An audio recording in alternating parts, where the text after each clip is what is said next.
ప్రయాగ్రాజ్ కుంభమేళాలో జరిపిన తవ్వకాల్లో అనుకోనిది ఒకటి దొరికినప్పుడు నాసా శాస్త్రవేత్తలు సైతం ఆశ్చర్యపోయారు.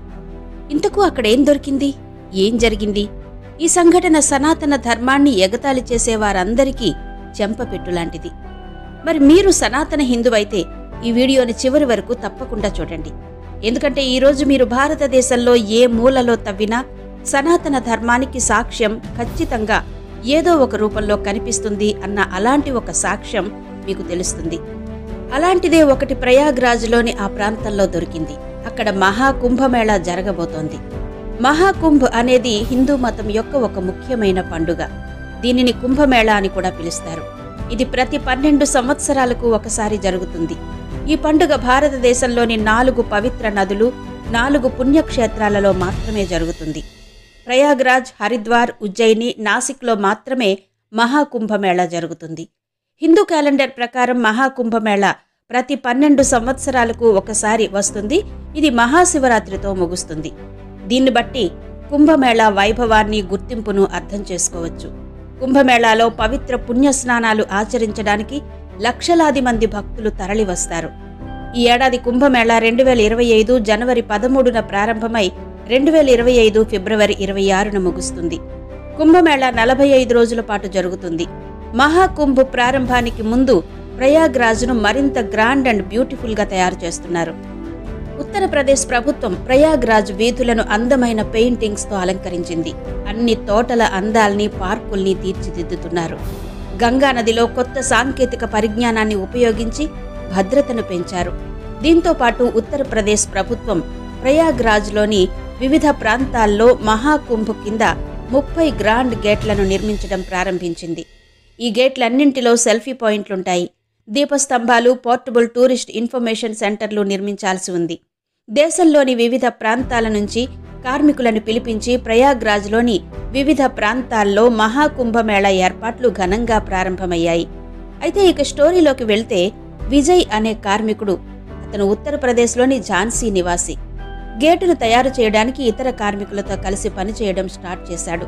ప్రయాగ్రాజ్ మహాకుంభ్లోని ఆ ప్రాంతంలో వరుసగా 2 నుంచి 4 రోజులు తవ్విన తర్వాత ఒకరోజు విజయ్కి తవ్వకాల సమయంలో భూమి నుండి చాలా పురాతన కాలం నాటి ఒక విగ్రహం లభించింది.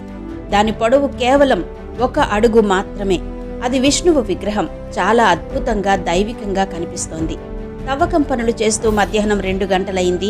కార్మికులంతా భోజన పనుల్లో బిజీగా ఉండడంతో ఆ సమయంలో కాంట్రాక్టర్ కూడా భోజనానికి వెళ్లారు. దీంతో తనను ఎవరూ చూడట్లేదు అనుకున్న విజయ్ ఆ విగ్రహాన్ని తన ఇంటికి తీసుకెళ్లాడు. విజయ్ విగ్రహాన్ని తన ఇంటిలోని మందిరంలో పెట్టుకున్నాడు. ఆ విగ్రహం యొక్క అద్భుతం తన జీవితాన్ని మారుస్తుంది అనుకున్నాడు. అదే ప్రాంతంలో మళ్లీ తవ్వేందుకు వెళ్లగా అక్కడ తవ్వుతున్న కార్మికులకు పురాతన కాలం నాటి నాణాలు లభించాయి. ఇదంతా ప్రయాగ్రాజ్ తవ్వకంలో సర్వసాధారణం.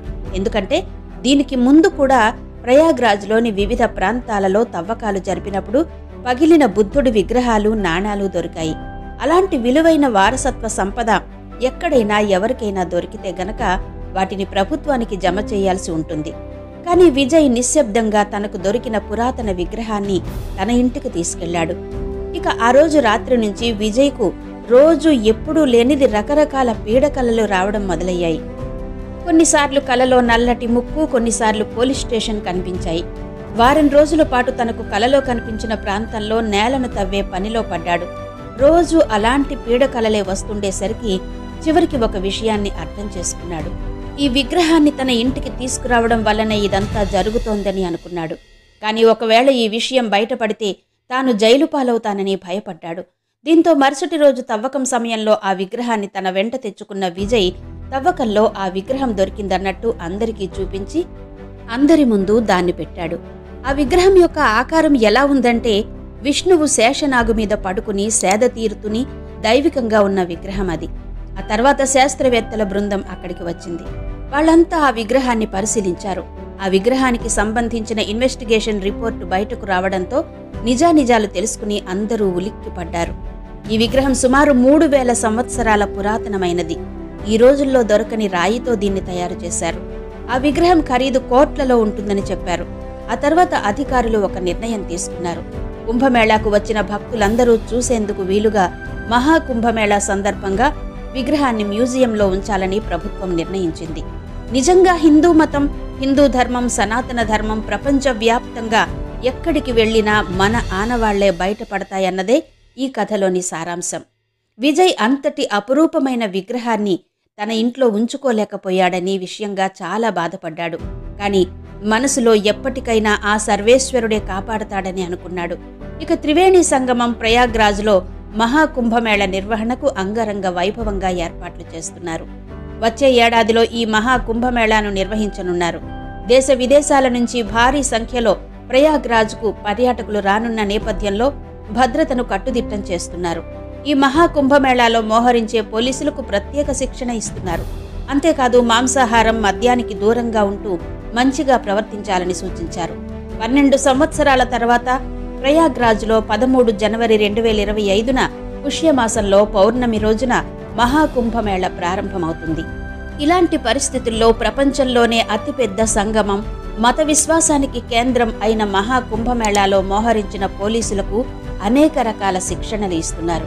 ఈ పోలీసు సిబ్బంది ఆహారపు అలవాట్లు, భక్తుల పట్ల ప్రవర్తన, పరిసరాలపై నిఘా వంటి అనేక అంశాలపై పరేడ్ గ్రౌండ్లో క్రమశిక్షణ ఇస్తున్నారు. కుంభమేళాకు వచ్చే భక్తుల మనోభావాలను తెలుసుకుని జాగ్రత్తగా ఉండేలా శిక్షణ ఇస్తున్నారు. అంతేకాదు పోలీసులకు 21 రోజుల శిక్షణ మాడ్యూల్ను రూపొందించారు. ఈ మాడ్యూల్ కింద 700 మంది పోలీసులతో కూడిన బ్యాచ్లకు శిక్షణ ఇస్తున్నారు.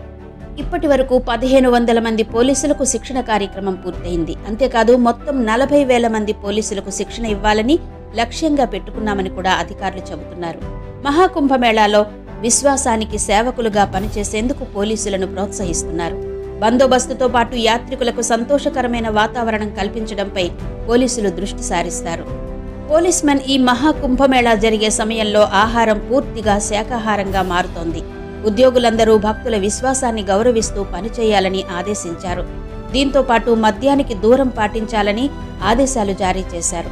ఇకపోతే ఈసారి కుంభమేళాలో ఎలాంటి ప్రమాదాలు జరగకుండా రోబోటిక్ ఫైర్ టెండర్లను ఏర్పాటు చేస్తున్నారు.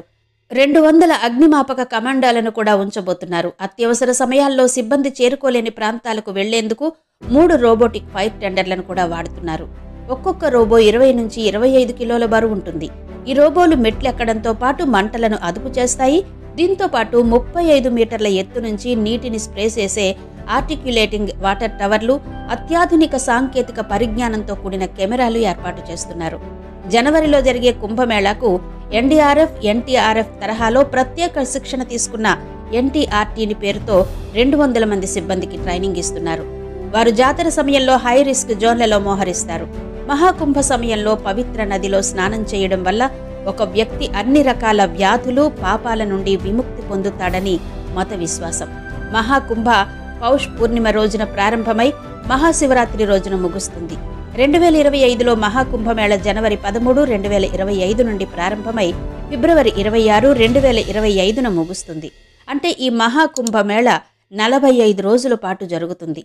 కాబట్టి ఆ స్వామిని తలచుకుని అందరం భక్తి పారవస్యంలో మునుగుదాం. మరి ఈ వీడియో మీకు ఎలా అనిపించిందో క్రింద కమెంట్ సెక్షన్లో చెప్పండి.